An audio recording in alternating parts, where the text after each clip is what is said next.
Captain Elena Vasquez walked through the crystal corridors of Nexus Prime, her boots clicking against the smooth floor.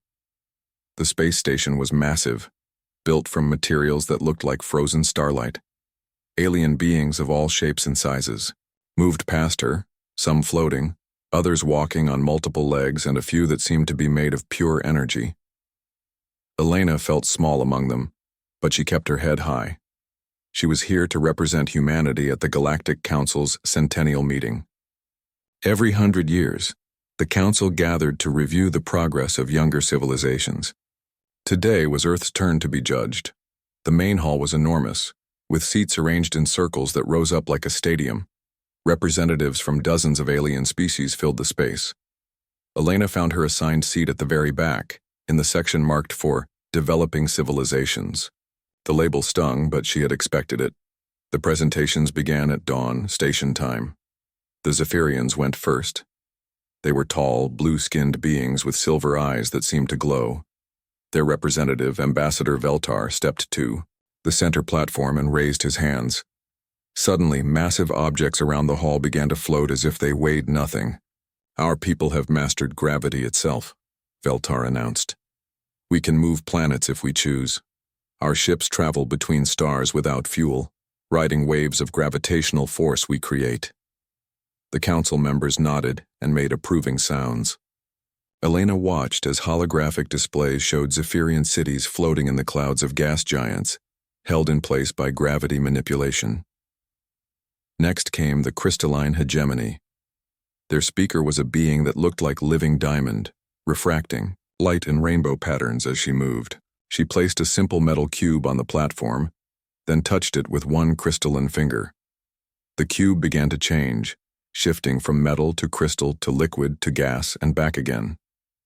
"Matter is merely energy arranged in patterns," the crystal being explained. "We can rearrange those patterns at will. Disease, hunger, scarcity. These are concepts that have no meaning for our people. We create whatever we need from the basic elements around us." More impressed murmurs filled the hall. Elena felt a knot forming in her stomach. How could humanity compete with beings who could control gravity and transform matter? The presentations continued. The Void Hunters showed how their ships could become invisible and pass through solid objects. The Mind Weavers demonstrated telepathic communication across entire solar systems. The Star Forgers displayed their ability to ignite new suns and create custom planets. Each presentation was more impressive than the last. Each alien species seemed to have mastered forces that humans could barely understand. Elena watched the faces of the council members, if they could be called faces. Most showed polite interest, but she could sense the underlying arrogance. These beings saw themselves as gods among mortals. Finally, Elena's name was called. She walked to the center platform on unsteady legs, feeling thousands of alien eyes watching her every move. Her simple blue uniform looked pathetic compared to the glowing robes and crystalline armor of the other speakers. "Honored council members," Elena began, her voice amplified by the station systems. "I represent the human species of Earth. We are proud of what we have accomplished in our short time among the stars." She activated her holographic display. Images of Earth appeared. Blue oceans, green continents, white clouds swirling in beautiful patterns. Then came humanity's achievements, cities powered by fusion reactors, medical technology that could cure most diseases, farms that fed billions without harming the environment. "We have ended war on our homeworld," Elena continued. "We have eliminated poverty and hunger. Our people live in harmony with our planet's ecosystem. We have established colonies on Mars, Europa, and 12 other worlds in our solar system." The display showed human settlements, domed cities on Mars, underwater bases, in Europa's hidden ocean, mining stations in the asteroid belt. Elena felt a surge of pride as she spoke about humanity's achievements. "Our ships may use chemical rockets, but they have carried us to every planet in our system. Our technology may seem simple, but it has allowed us to thrive in environments that would kill most forms of life. We believe that with time and patience, humanity can contribute much to the galactic community." Elena finished her presentation and waited. The silence stretched for several long seconds. Then it began, a low chuckling that grew into open laughter. Not the polite dismissal she had feared, but actual mockery. Council Prime Zentar, the energy being who led the council, spoke first. His voice carried amusement that cut like a knife. Chemical rockets? Truly? Your people still burn fuel to escape your own gravity well, while others here manipulate gravity itself. You speak of colonies around one star, while we have members who span entire galaxies. The laughter grew louder. Elena felt her cheeks burn with shame and anger, but she kept her expression neutral. Perhaps, Zentar continued, in another 1,000 years your species might develop something interesting. For now you are an amusing curiosity, children playing with fire while adults work with the fundamental forces of reality. Ambassador. Feltar of the Zephyrian stood. I vote to place humanity under protective observation. They are too primitive to be allowed unrestricted expansion. Their chemical rockets and fusion reactors could be dangerous if they encounter more advanced civilizations unprepared for contact. One by one, the council members voiced their agreement. The crystal being from the hegemony suggested humanity be given educational materials to help them understand basic principles of advanced physics. The Void Hunters recommended limiting human expansion to their home system until they developed real, faster-than-light travel. Elena stood frozen as the votes were counted. When the final tally was announced, the result was devastating. Humanity was officially classified as a protected developing species. They were forbidden from expanding beyond their local stellar group without council permission. Any contact with other species would be monitored and controlled. The meeting ended with council members discussing humanity as if Elena wasn't there. They spoke of humans like pet animals, interesting enough to observe but not worth taking seriously. Some even suggested that humanity might make good servants or laboratory subjects for studying primitive behavior. Elena left the platform with her head held high, but inside she was burning with humiliation and rage. The walk back to her ship felt like a parade of shame. Alien beings she passed looked at her with expressions ranging from pity to amusement. She was no longer Captain Elena Vasquez, representative of humanity. She was a joke, a living reminder of her species' inadequacy. As her shuttle departed Nexus Prime, Elena stared out the window at the crystal station growing smaller behind them. The aliens thought they knew everything about humanity. They had looked at chemical rockets and fusion reactors and decided that was all humans would ever accomplish. They were wrong, but Elena couldn't tell them that. Not yet. There were secrets about humanity that even she barely understood. Classified projects that made the Council's technology look like children's toys. The aliens wanted to treat humans like primitive animals? Let them. It would make the revelation all the sweeter when the time finally came. Elena activated her ship's secure communication system and sent a coded message back to Earth. Council vote complete.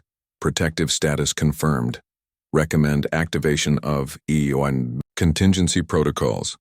The galaxy isn't ready for the truth about humanity, but that may change sooner than expected.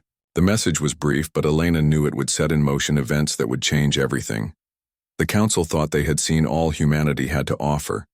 They had no idea what was waiting in the shadows, in dimensions they couldn't even perceive, ready to show them just how wrong they were about the primitive species from Earth.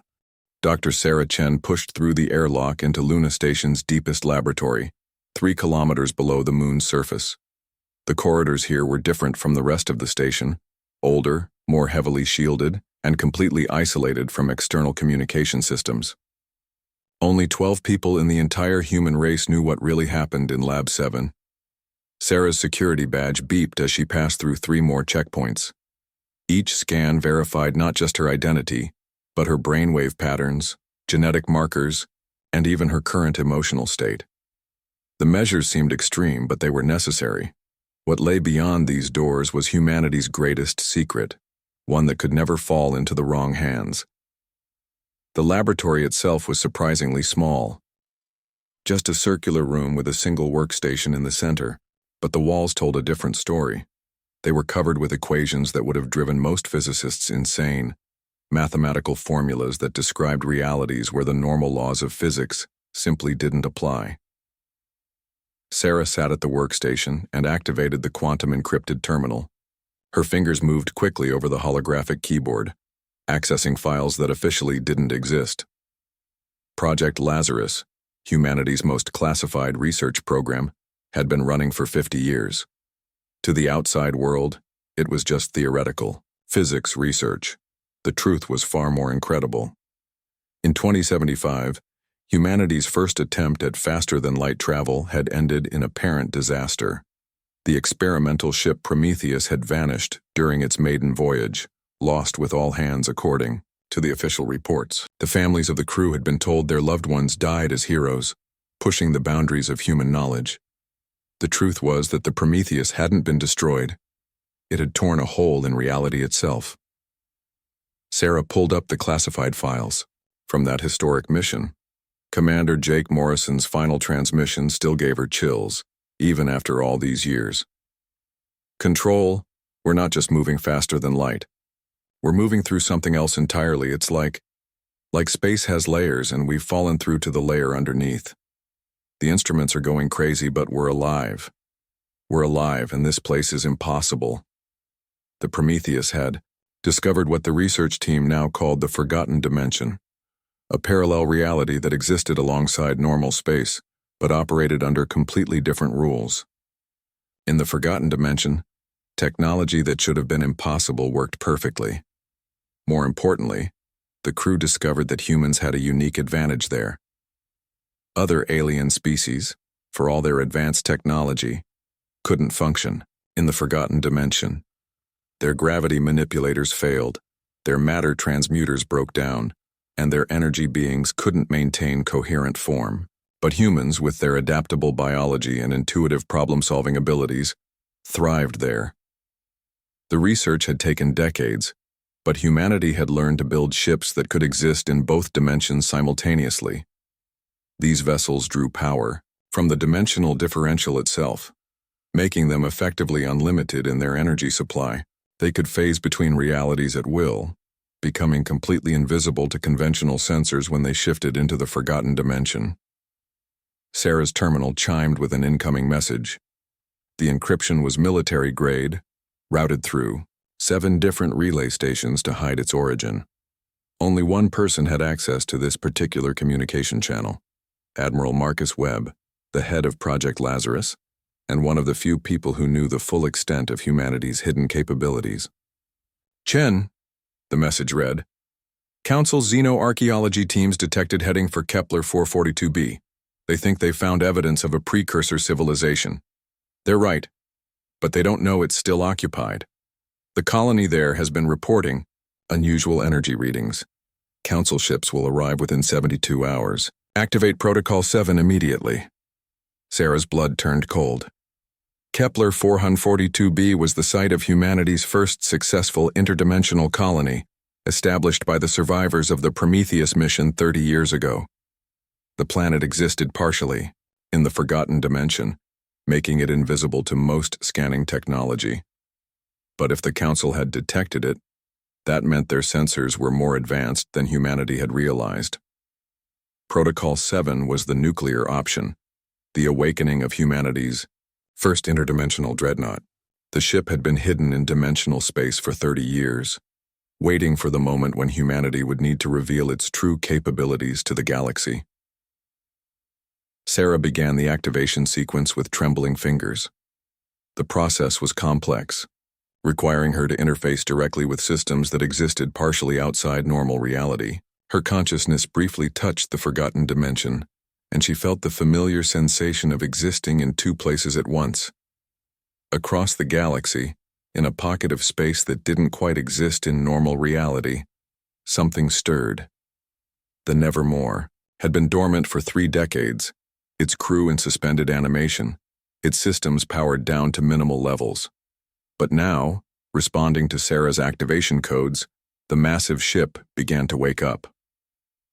Captain Elena Vasquez opened her eyes in a medical bay that shouldn't have been possible. Half the equipment was solid matter, while the other half flickered between states of existence like frozen lightning. She had been asleep for 3 months since the humiliating council meeting, part of a rotating crew schedule designed to keep the Nevermore staffed while conserving resources. "Captain," came the voice of Chief Engineer Rodriguez through her neural communicator. "We're receiving activation codes. Protocol 7 is in effect." Elena sat up, her body automatically adjusting to the strange physics of their dimensional hiding place. Around her, the rest of the crew was awakening from suspension. These weren't ordinary humans. They were volunteers who had been specially trained to operate in the forgotten dimension, their minds conditioned to handle realities that would drive most people insane.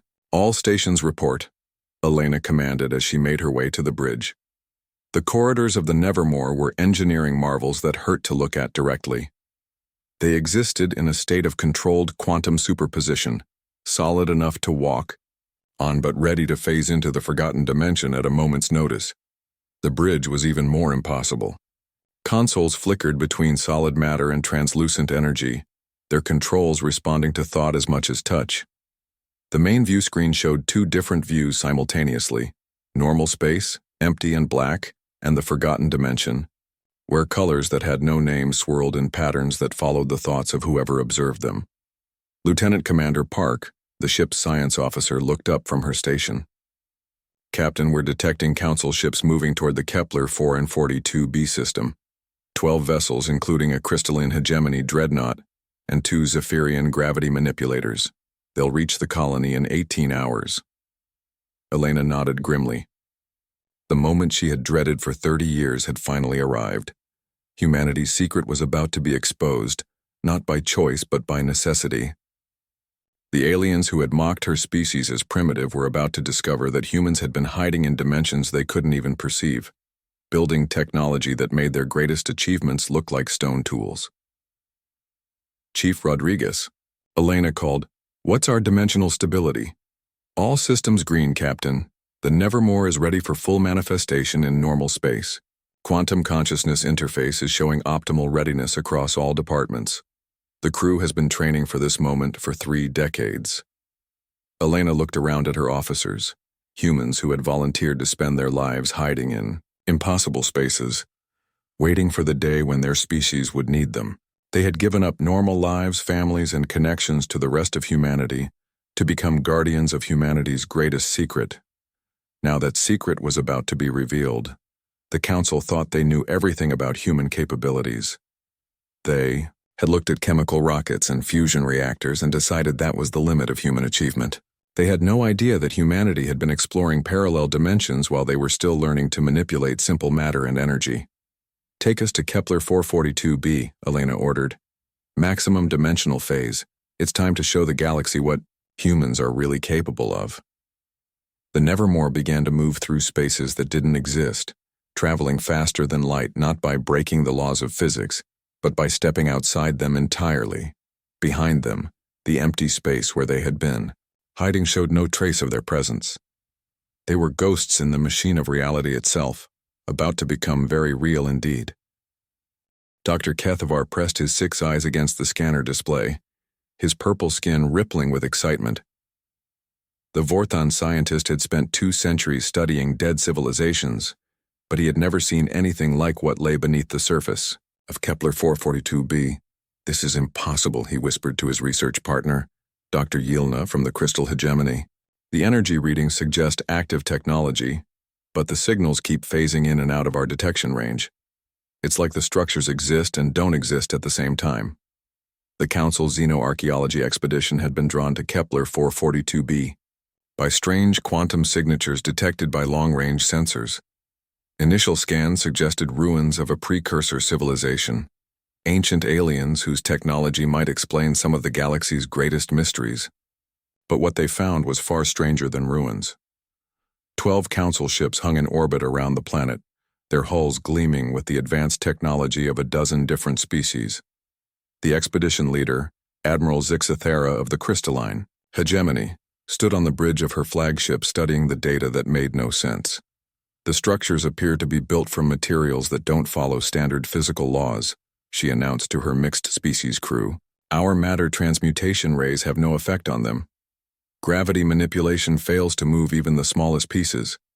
It's as if they exist in a state of quantum superposition with another reality entirely.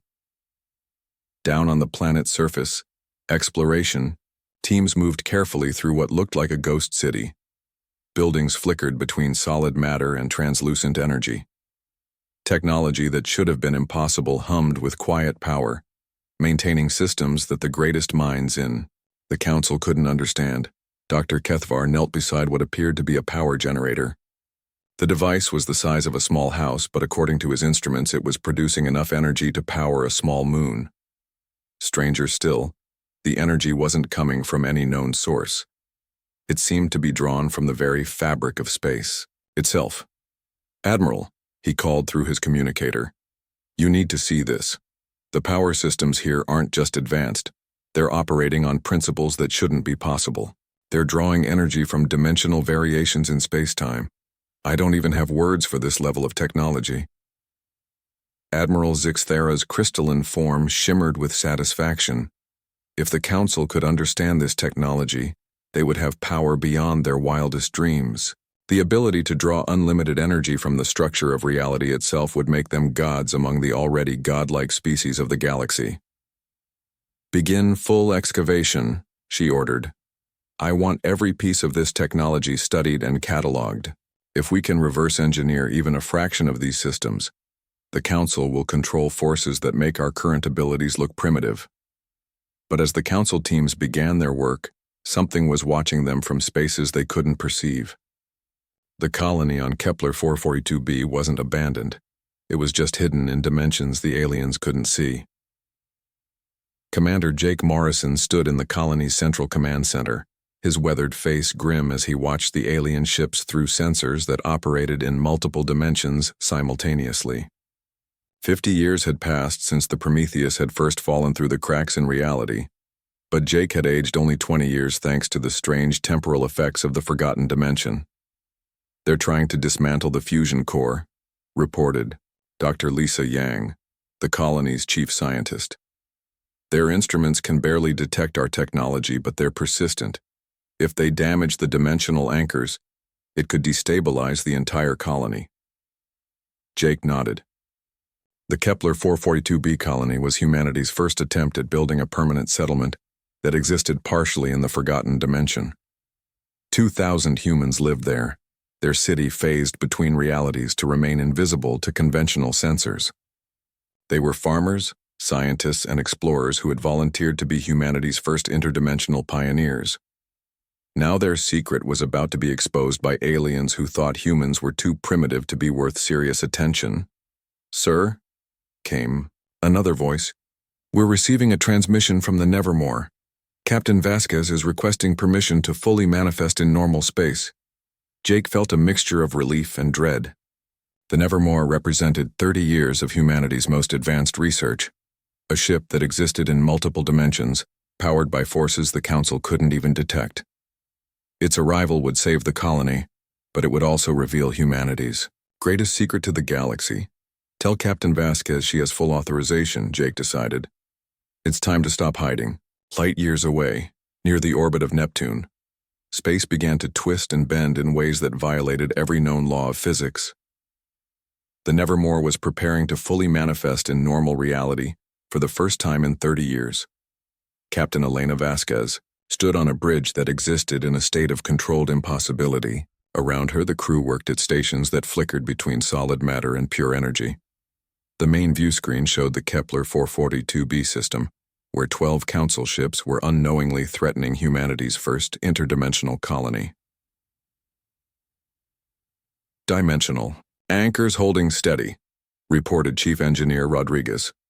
"Quantum consciousness interface is showing green across all boards. The ship is ready for full transition on your command, Captain." Elena looked around at her crew.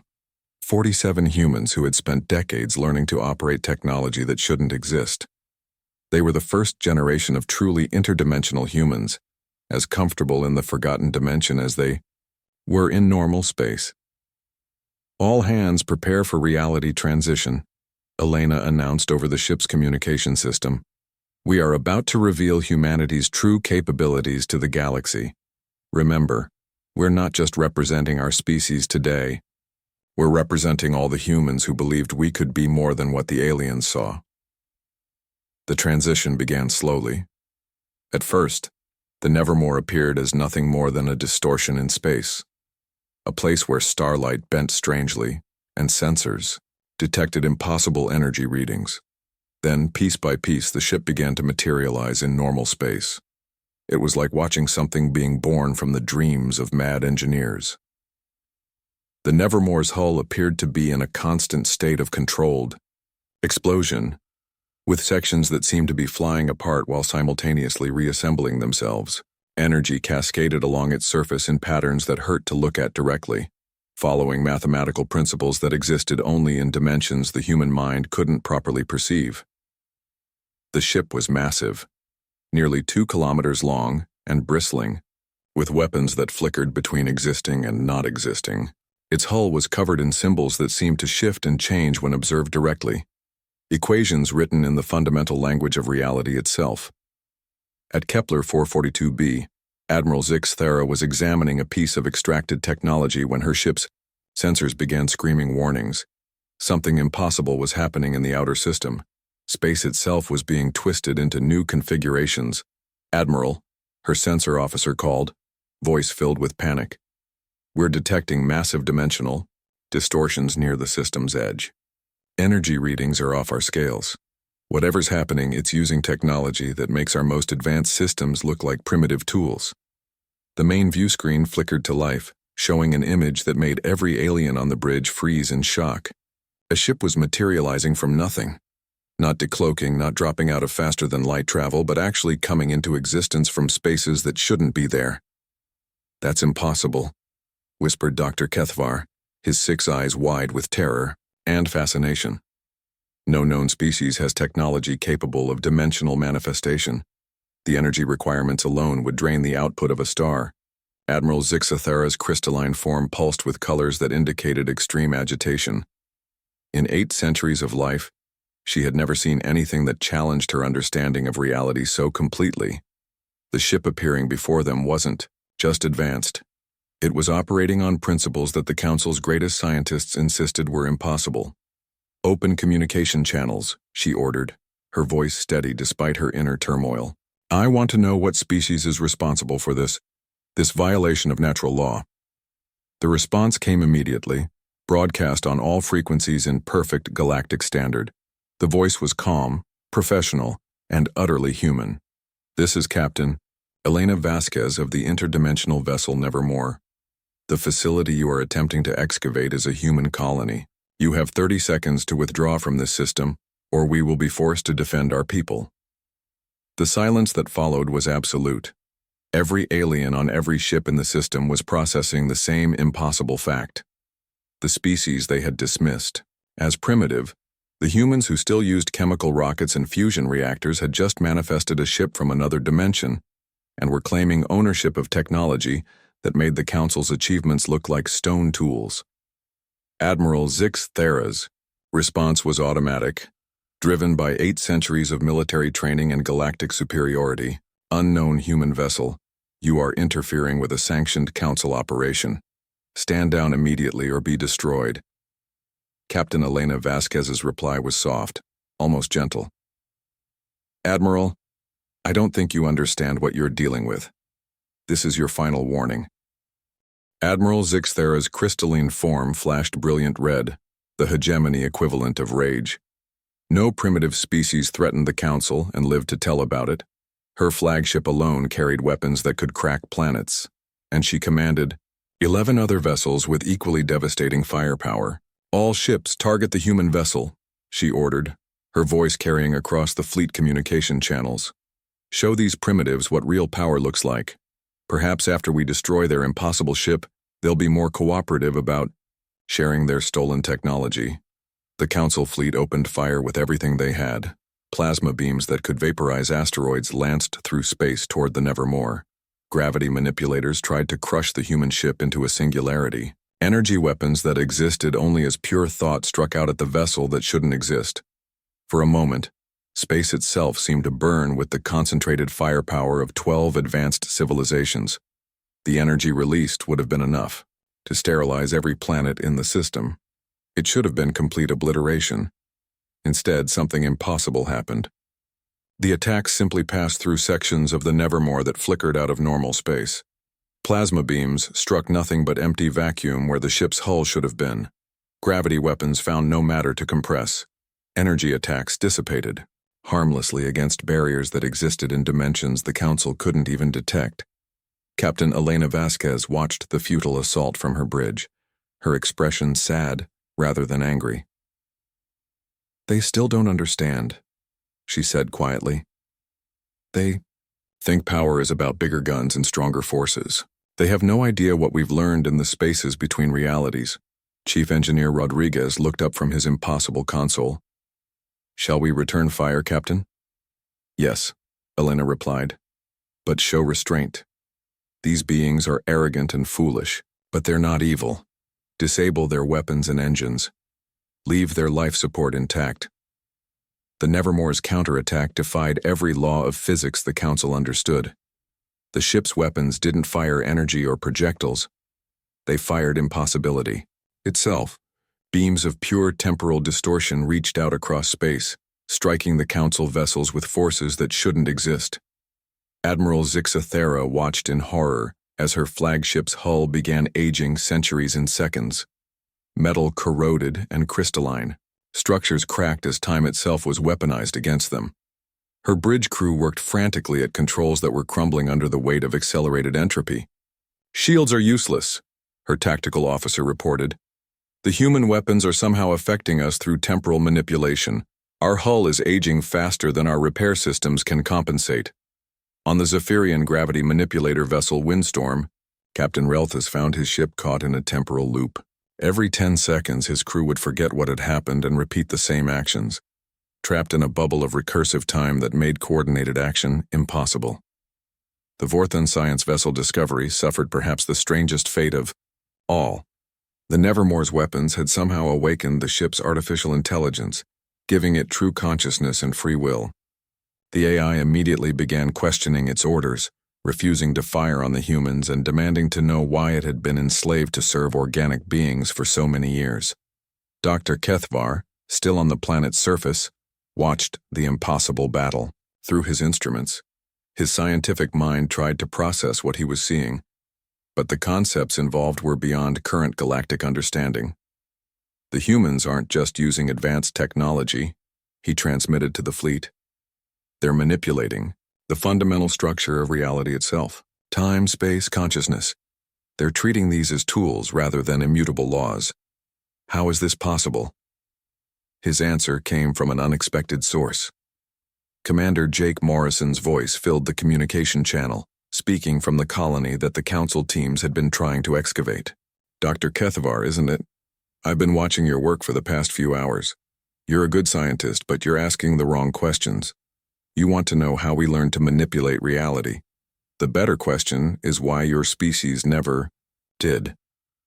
Jake's image appeared on screens throughout the Council fleet, a human in his 70s, standing in what looked like a control room that existed in multiple dimensions simultaneously. Behind him, impossible architecture stretched away into spaces that hurt to look at directly.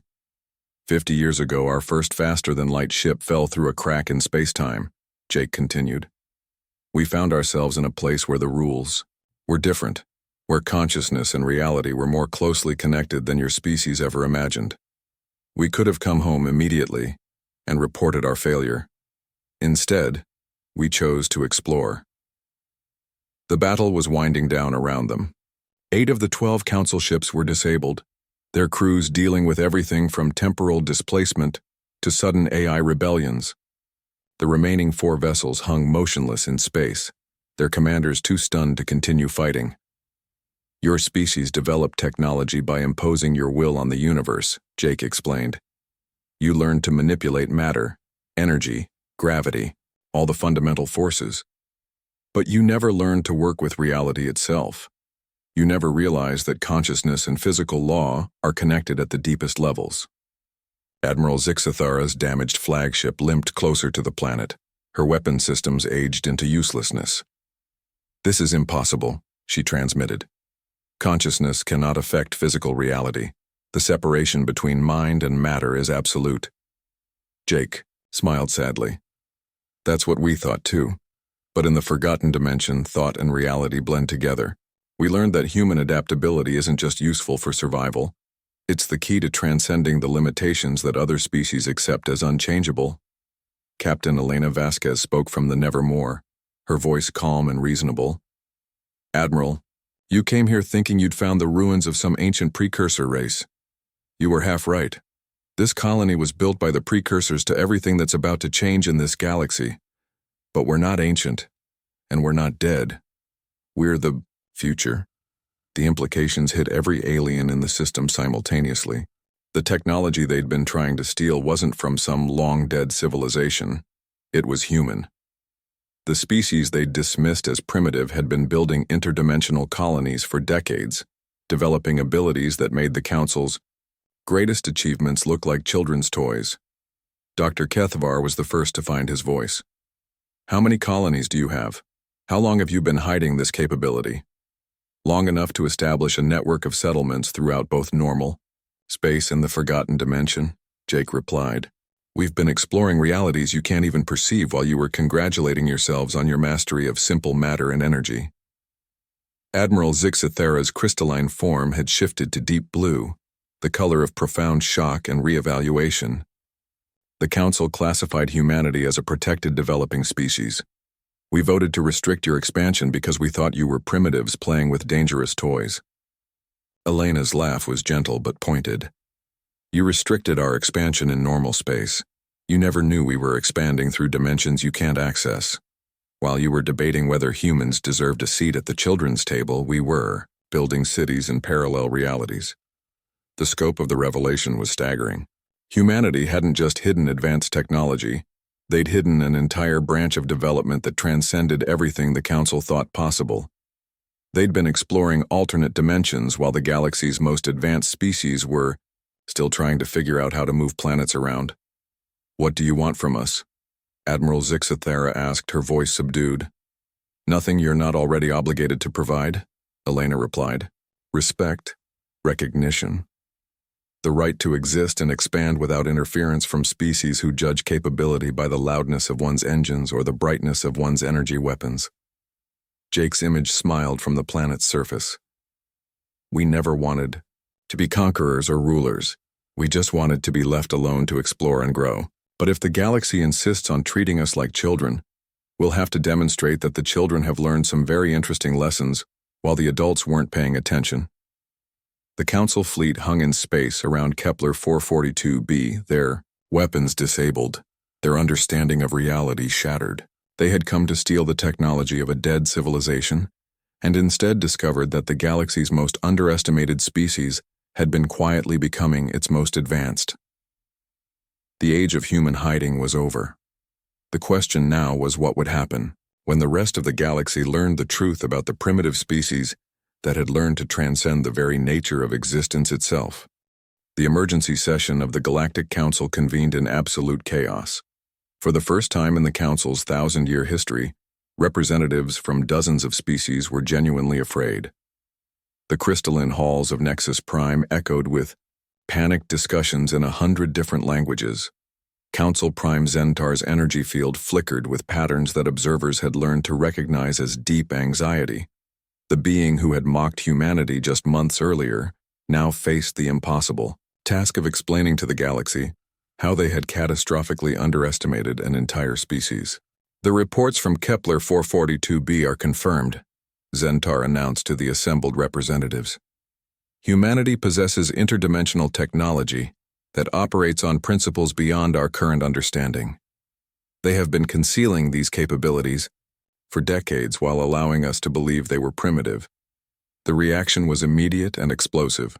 Representatives leaped to their feet, energy beings flared with indignation, and crystalline forms shattered into angry fragments before reforming. The Vorthan delegate, his 6 eyes wide with terror, was the first to speak. How is this possible? Our intelligence services monitor every species in the galaxy. How could we miss technological development of this magnitude? Admiral Zixithera, attending the emergency session via quantum communication from her damaged flagship, provided the answer. They weren't developing the technology in our reality.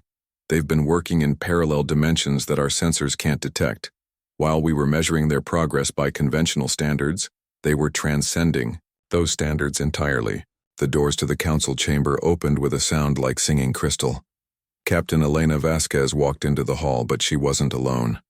Behind her, the command crew of the Nevermore followed in perfect formation, each wearing the insignia of humanity's interdimensional fleet. They moved with the quiet confidence of people who had learned to exist in multiple realities simultaneously. But what shocked the council members most was what appeared on the chamber's holographic displays. Images of human colonies throughout the galaxy flickered to life, not just the one at Kepler 442b, but dozens of others, cities that existed partially in the forgotten dimension, connected by a network of interdimensional gates that made faster-than-light travel look like walking. Elena reached the center platform where, months earlier, she had been humiliated and dismissed. Now she stood there as the representative of a species that had quietly become the most advanced in the galaxy. "Honored council members," she began, her voice carrying easily through the vast chamber, "I believe we need to have a conversation about the nature of technological advancement." Council Prime Zentar's energy field pulsed with barely contained agitation. "Captain Vasquez, the council demands an explanation. How long has humanity possessed interdimensional capabilities? Why did you conceal this technology from the galactic community?" Elena's smile was polite but held an edge that made several council members shift uncomfortably in their seats. "Longer than some of your species have been spacefaring, Prime Zentar. As for why we concealed it, you answered that question yourself when you classified us as a protected developing species and laughed at our achievements." The holographic displays around the chamber shifted, showing the true scope of humanity's hidden empire. Star maps revealed human presence not just in normal space, but in the parallel dimensions that existed alongside it. Interdimensional shipyards where vessels, like the Nevermore, were constructed. Research stations that existed in multiple realities simultaneously, studying aspects of physics that the Council's greatest scientists insisted were impossible. Dr. Keithvar, attending the session as a witness to the Kepler 442b incident, stood on shaking legs. The energy requirements for this level of dimensional manipulation should be impossible. How do you power these installations? Commander Jake Morrison's image appeared on the displays, transmitted from his colony through interdimensional communication systems. "Dr. Keithvar, you're still thinking in terms of conventional physics. We don't power our installations. We partner with reality itself. In the forgotten dimension, consciousness and physical law work together rather than separately." The explanation sent waves of confusion through the council chamber. Representatives from dozens of species struggled to understand concepts that challenged everything they thought they knew about the universe. Elena activated another display, showing real-time feeds from human colonies throughout the galaxy. "For 50 years we've been building while you were debating whether we deserve to be taken seriously. We established colonies in parallel space, developed consciousness-interfaced technology, and created vessels that exist in multiple realities simultaneously." The scope of the revelation was staggering.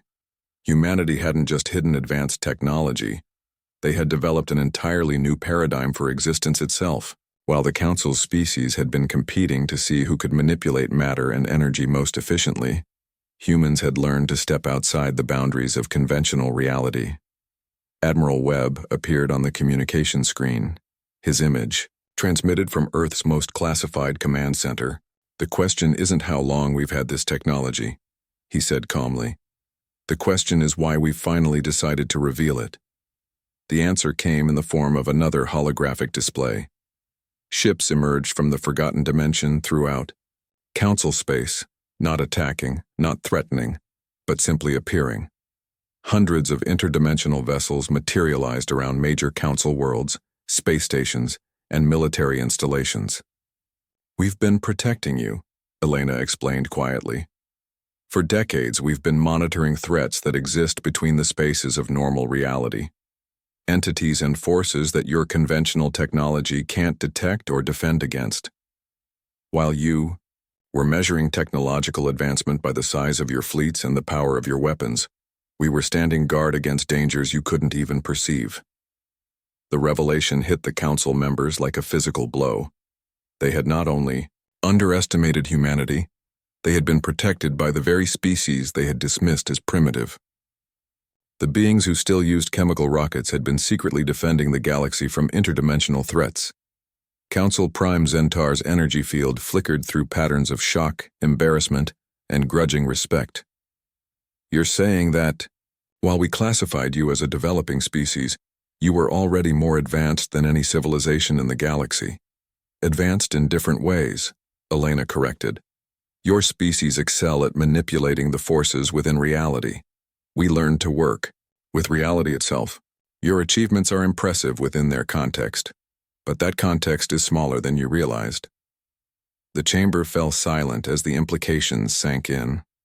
Every major decision the Council had made regarding humanity was based on a fundamental misunderstanding of human capabilities.